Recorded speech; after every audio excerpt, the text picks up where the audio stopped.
सभी को सादर नमस्ते। आज मैं आपके सम्मुख एक सुंदर सी कहानी लेकर प्रस्तुत हुआ हूँ, जिसका शीर्षक है बुद्धि यस्य बलम तस्य, यानी बुद्धि से जो काम लेता है बल भी उसी का साथ देता है। तो चलते हैं कहानी की ओर। यदि कहानी अच्छी लगे तो वीडियो को लाइक ज़रूर करें। बहुत पुराने समय की बात है। किसी नगर में एक भूपेंद्र नाम का राजा रहा करता था। उसके महल में अनेक हाथी, घोड़े और ऊंट रहते थे, लेकिन राजा को उन सब में सबसे प्रिय जो था वह गजेंद्र नाम का एक हाथी था।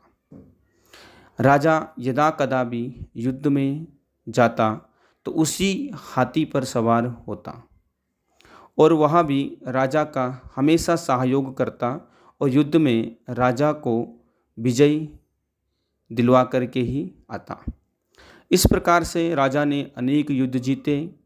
राजा की जो ख्याति थी वो चारों तरफ फैल गई। समय बीतता गया, राजा ने अनेक युद्ध जीते और समय के अनुसार वह जो हाथी था वह वृद्ध अवस्था को प्राप्त हो गया। अब राजा बहुत दुखी होता कि मेरा जो ये प्रिय हाथी था यह बूढ़ा हो चुका। फिर भी राजा ने उसकी सेवा के लिए बहुत सारे सेवकों को नियुक्त कर दिया और कह दिया कि मेरा यह हाथी किसी भी प्रकार से कमज़ोर नहीं होना चाहिए। समय बीतता गया, समय बड़ा बलवान है। राजा के सामने अनेक प्रकार की चुनौतियां आई, लेकिन जो हाथी था वह एक दिन बहुत बीमार हो गया। हाथी ने खाना पीना कम कर दिया। यह देख करके राजा बहुत दुखी हुआ और उसने राजपाट जो था वह करना बंद कर दिया।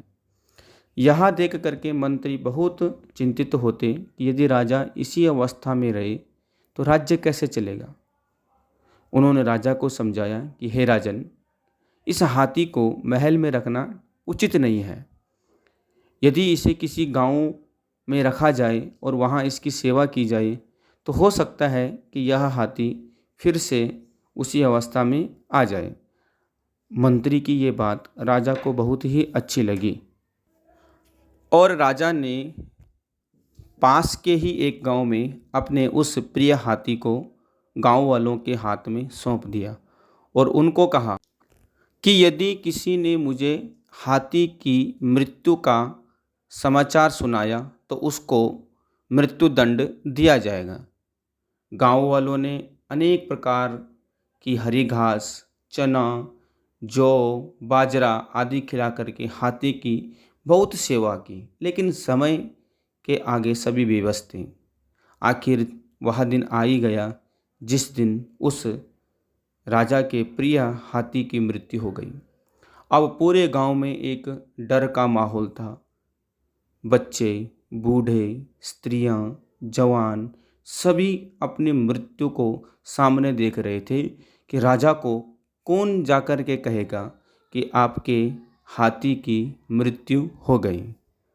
इस प्रकार से पूरे गांव के जो लोग थे वो अपनी मृत्यु को सामने देख करके अपनी मृत्यु का उपाय खुद ही सोचने लग गए। तभी उनमें से एक बूढ़े व्यक्ति ने कहा, मैं जाऊंगा राजा के पास और मैं बताऊंगा कि हे राजा, आपका हाथी अब नहीं रहा। सभी गांव वाले डर गए कि आपको मृत्यु की सज़ा मिल जाएगी, मृत्युदंड मिलेगा, लेकिन वह व्यक्ति हारा नहीं। वह बड़े उत्साह के साथ राजा के महल की ओर गया और द्वारपालों से कहा कि मुझे राजा को कुछ समाचार देना है। जब वह राजमहल में गया तो राजा से बोला कि हे राजन, आपका हाथी न कुछ खाता है, न कुछ पीता है, ना ही आंखें खोलता है, ना ही सांस लेता है। पता नहीं क्या हो गया। राजा ने कहा कि क्या वह मर गया? तो उस व्यक्ति ने कहा कि हे राजन, यह तो मैं नहीं जानता कि वह मर गया कि नहीं। राजा गांव में आए, देखा कि हाथी मृत पड़ा हुआ है। राजा समझ गया कि अब हाथी नहीं रहा, लेकिन उस वृद्ध की वाक चातुर्य को देख करके राजा प्रसन्न हुआ और उस वृद्ध व्यक्ति को अनेक स्वर्ण मुद्राएं प्रदान की, क्योंकि उसी की वाक पटुता के कारण पूरे गांव में एक हर्ष का माहौल और जो उन्हें मृत्यु दंड की सजा थी उससे भी वह बच गए। इसीलिए कहा गया है कि विपत्ति के समय में, आपत्ति के समय में सबसे बड़ा जो शस्त्र है वह धैर्य है। और रामधारी सिंह दिनकर जी की एक सुंदर सी रचना है कि सच है विपत्ति जब आती है, कायर को ही दहलाती है, सूरमा नहीं विचलित होते, क्षण एक नहीं वह धीरज खोते, विघ्नों को गले लगाते हैं, कांटों में राह बनाते हैं। तो धन्यवाद। आशा करता हूँ कि आप सभी को भी यह कहानी पसंद आई हो।